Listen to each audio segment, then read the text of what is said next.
So you are currently on tour with our girl Mary J. Blige Yeah. and Mario. And, I was thinking about, the fact that you've written so many amazing songs, beautiful songs for Mary and for Mario. How is it Indeed. touring with artists who you've had such a huge impact on their lives and their careers by writing hits for them? It feels very family.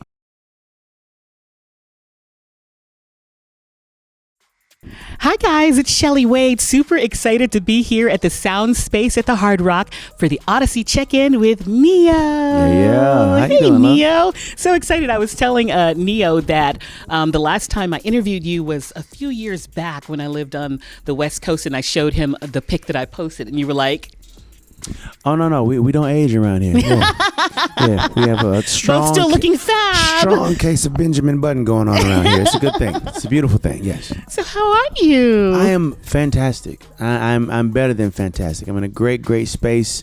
Things are going great in my career. Things are going great in my love life. My kids are healthy and smart and bad as hell, but healthy and smart. 2 out of 3 ain't bad. Yeah, man, things are good. Things are good. Yeah, I was just saying this earlier that,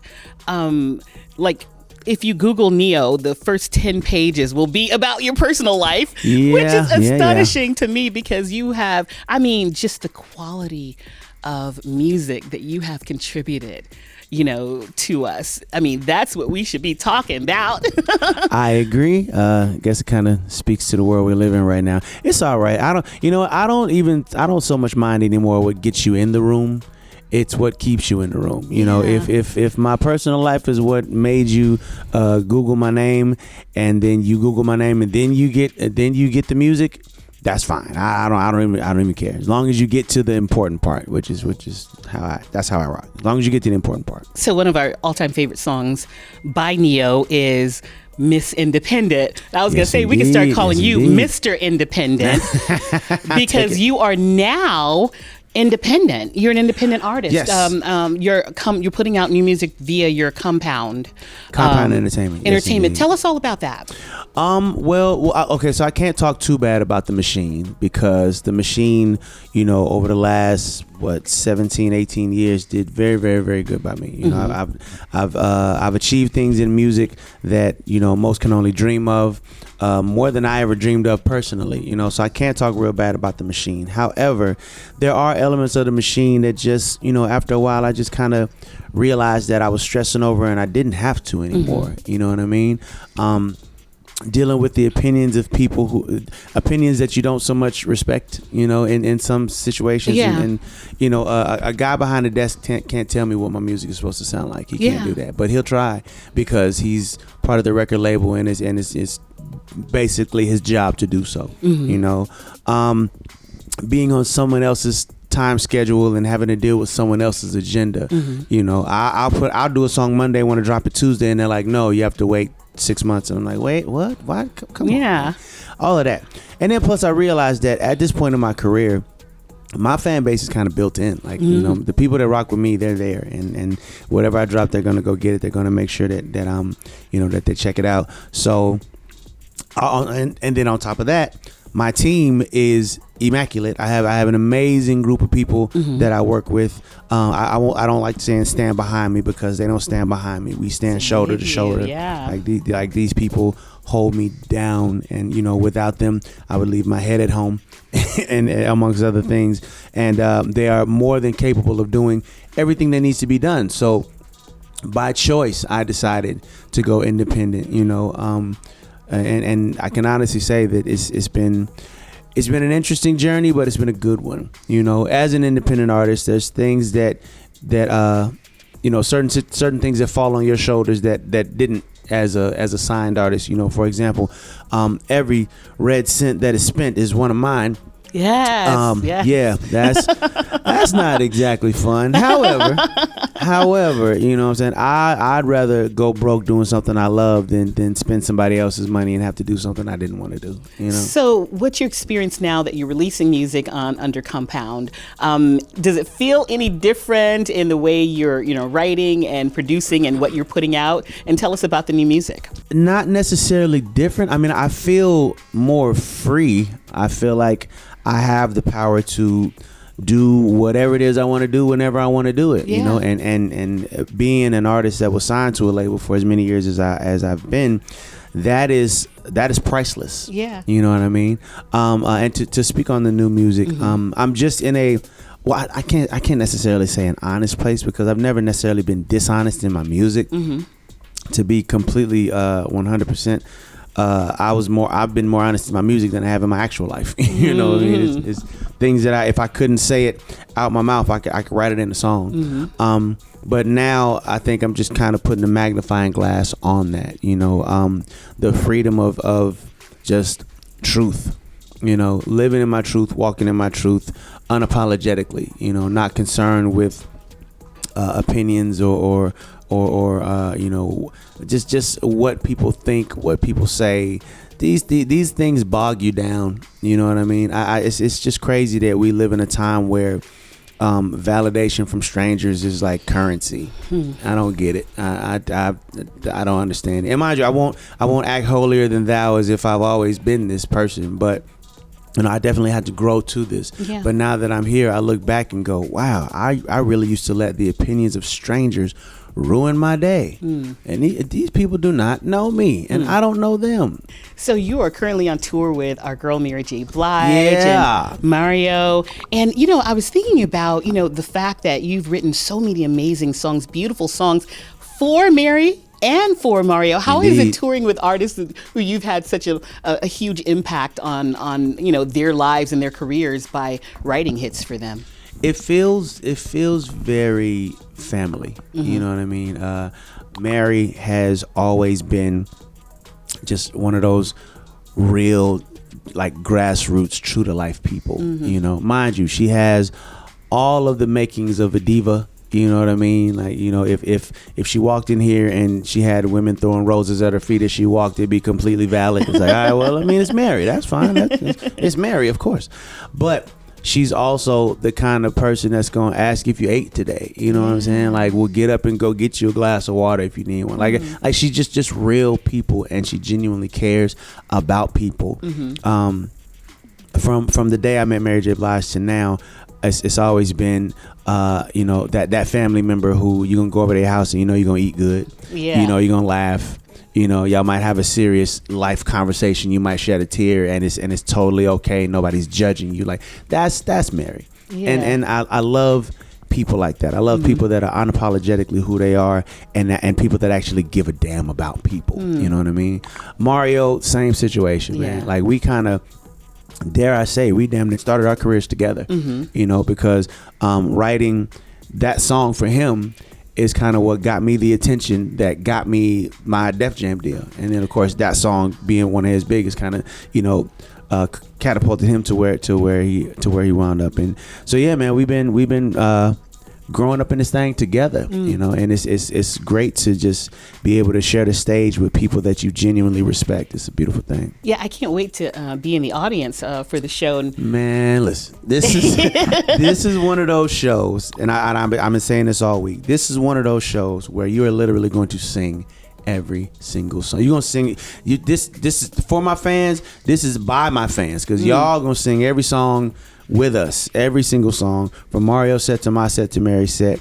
You walk in with a certain amount of voice and you leave with less voice than you walked in with. That's the kind of tour this is. So Neo and I were talking before the interview, and he was saying that he has his sunglasses on not because he's trying to be cool. Like, listen, you're cool with or without the glasses. Thank you. I'll take that. But you have them on because. Oh yeah, no, I've slept about 3 hours in the last 6 months. Yeah, that's the thing. Yeah, and but that is not a complaint. Yeah, I'm not complaining at all. Busy is an absolute just being blessing. Truthful. You know, but I ain't want to scare y'all with what's going on up under here, so kept the glasses on. But I bring it up because you are so busy doing so many things. Definitely doing a lot of things that make it somewhat impossible to go to sleep. Yeah. yeah. So we got the tour. I just recently fell in love with the game of golf. Yes. I saw that. You have a golf tournament? Me and my manager, we started a golf clothing line. You know, my manager, shouts to Tango, was trying to get me on the golf course for a really, really long time, and I just had zero interest because the clothes is weird and it's hot, and I just know I'm not going to be good at the game, so it's like I'm not going out there. Did you say the clothes were weird? The clothes are weird. I'm sorry. Now, are you making them unweird? That is the point that I was getting to. I said, if I'm gonna be out here hot and swinging at nothing, because again, golf is one of the 5 hardest games on the face of the planet. It takes a level of patience that most people don't have, and I am in the process of developing the patience it takes to play this game. It's one of them games where you got to play for a few years before you can call yourself even remotely good. All right? So I'm not good. I'm not good. I'll say it. That's cool. But we're gonna get better. Hey everybody, my name is Neo, and I'm not good at golf yet. Yet is the key word. But you're gonna get better. I'm gonna get better, and as I'm out there looking crazy, I look good while I'm looking crazy. That's the point I was getting to. Priorities. Yes, absolutely. That's the most important thing. Who cares about winning? Yeah, you gotta look good. It's about looking good, even if you're losing. It's like, all right, yeah, he lost, but did you see the outfit? That's what you want people to say. No, so Francis Olago, Ologo, is the name of the brand. Okay. Olagosport.com is where you can go if you want to check it out. We got everything from hats, attire, shoes, bags. We're getting into hardware now with clubs and balls and the whole nine. We're doing our first annual celebrity golf tournament, April 28th in Georgia at the Eagles Landing Country Club. Really, really excited about that. Again, olagosport.com for anybody that wants to play, or if you just want to come check it out. First of all, tell us your experience with working with Michael, and also your favorite Neo song and your favorite song that you've done for someone else. I got the absolute honor of meeting Michael Jackson not too long before his untimely passing. Yeah, sadly. I'll run the story down again because I love telling this story. Okay. So I'm in my car, rolling through LA. I think I was en route to a rehearsal or something, and my phone rings, and I pick it up. Hello. It's a number, mind you, it's a number I don't have saved in my phone, and I normally don't answer those. But something said pick this one up, so all right, I picked it up. Hello. Hi. Who's this? It's Michael. Okay, Michael who? Michael Jackson. Cool. Click. Right? Thought someone was playing with you. Michael Jackson does not just call your damn cell phone. That does not happen, right? So I continued riding. I'm like, all right, whatever, right? So then I get a call from my assistant, and he's like, yo, are you sitting down? I'm in my car. So yeah, I'm sitting down. Okay, Michael Jackson is about to call your phone in about 10 minutes. You mean Michael Jackson just called my phone 10 minutes ago? Bruh. I hung up on my... Oh, my God. Did you call him back or he called you back? He called me back. Okay. And I instantly lied. Hey, yeah, man, I was going under a tunnel. Yeah, bad reception. You know how these phones do. What's going on, Mike? How are you, brother? So from there, he started telling me how much he liked my music, which was just surreal. Yeah. Because, if there was... Without Michael Jackson music, there would be no Neo music. I'm going to just keep that a buck. And then he told me that he wanted to get together and do some music. So of course I'm like, okay, yeah, with time and place, I'm there. So we actually meet up in New York. He wanted to do something private. I could talk about it now. We went to Leo Cohen's house. Oh wow! Yeah, shout to Leo Cohen. Okay. So I'm sitting in the room and I'm waiting for Michael Jackson to walk into the room. He walks in and his first words were, "Oh my God, you know what my favorite song of yours is?" And mind you, in that moment, I turned into a 6-year-old girl on the inside. On the inside, I didn't, I kept it playing, but on the inside, it was one of those moments. Anyway, so I'm like, nah, man, which one? And then he goes, please don't worry about me, I'm fine. He started singing my song to me. Yeah, I again, it took every masculine bone in my body. I was about to say, did you cry? Every masculine bone in my body. Yeah. So from there we sat and talked for about 2 hours just about music and how he would, like, sounds have colors and shapes. And I always thought that I was nuts because I kind of see music the same way. And that kind of confirmed to me that either we're both nuts or we're not. One of the two is cool. Both are cool. I don't care. And so we talked about, he wanted to do another album after the This Is It tour. Yeah. Right. So I'm like, all right, cool. So went back to the lab, started working on music. So what it was, I would write a song and then send it to him, and then he would call me and go, I really love the hook. I feel like the second verse could be a little stronger. Maybe go back in on the second verse and da-da-da-da. So it was about roughly anywhere between 6 to 8 songs. I say 6 to 8 because some of them are complete, some of them aren't. That we did together. that the plan was for him to record them again after the tour. Yeah. So, of course, he passed before the tour completion, and we never got to record the songs. But I can say that I met one of the people who, again, made this even possible for me. Yeah. And yeah, it's to this day, it's a surreal experience. Just curious, any of the songs that you wrote for him, have you ever recorded and released them or shared them with anyone else? Or do you plan to ever release them? I think that, and it's one of those things where it's like jumping over shadows. It's problems you create for yourself. It doesn't feel right to put them out as my own. It absolutely doesn't feel right to sell them or give them to somebody else. So they're kind of just sitting in the archives waiting for me to figure out what I'm gonna do with them. How many songs? About 6 that are complete, but roughly 8. Yeah. I don't know. I mean, I hear, Neo, the Michael Jackson, recordings or something. Oh, no. We need to hear these. People have given me some great ideas in regard to what to do with them. Maybe give them to Janet, this or that. We need to hear them. It's all great ideas, but then it's just as soon as I'm like, you know what? Yeah, I'll do. Like maybe if you don't want to capitalize off of them because of how intimate they are for you, maybe it could be Neo records, the songs that, he wrote for Michael, and then you give it to charity or something. But we need to hear these. Another great idea. I'm going to figure it out. I'm going to figure out what to do with them. But yeah, it is quality music, if I do say so myself. The world does need to hear this, but I'm going to figure out the right way to do it. Okay, and finally, again, your favorite Neo song that you recorded and favorite song that you've given to someone else. My favorite song that I've recorded, I do not think I have a favorite. Really? It's too personal for me to pick a favorite. That would be like picking my son over my daughter or my daughter over my son. Like I can't. My daughter. No, I'm kidding. Mason, I'm joking. Relax, dude. I'm kidding. No, I can't pick a favorite. Every song that I write comes from, primarily every song that I write comes from a personal experience, a memory, and it's hard to pick a favorite moment over another moment if it was a moment that meant something to my life. Okay. And every song is falls in that category. Now, as far as music that I've written for other people, Beyonce's Irreplaceable always jumps to the top of the heap, just behind first and foremost the way that it happened, the lessons that I learned through the process. The song itself is a true story.